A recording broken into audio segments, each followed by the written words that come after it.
धनिया हमारे हो नजर लड़े ना केहू और से अच्छा हमें हो तोहरे तू हमारे हो कोरावा में रहो ना चपक के बड़ी झूठ बोले नहीं रहुआ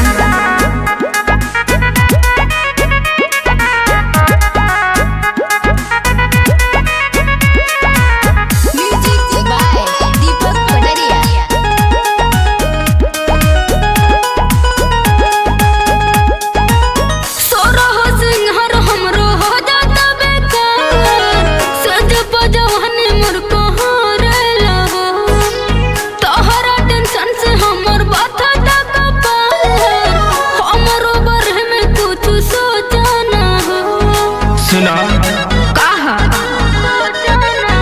बात के मानल करहो फीलिंग के जानल करहो हमार तू जान हो मुंड ना पागल करहो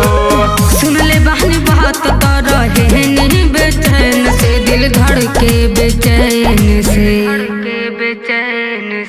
बात सुन धनिया हमारे हो नजर लड़े ना केहू और से हटा ना हमें हो तोहरे तू हमारे हो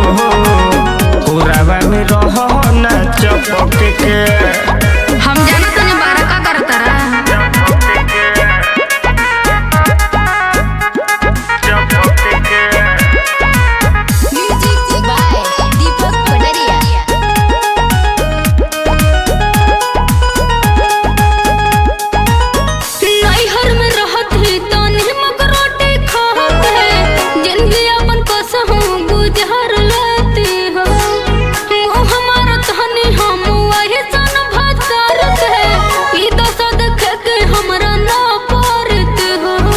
ऐसे मत बोला कैसे बोली खाली रगड़ा करेलू बात को लफड़ा करेलू कुछ वो समझेलू ना तो काहे झगड़ा करेलू भोला बिना दीपा गिरे लोर नैन से हो गिरे लोर नैन से बात सुन धनिया हमारे हो जी नजर लड़े ना केहू और से ठीक बा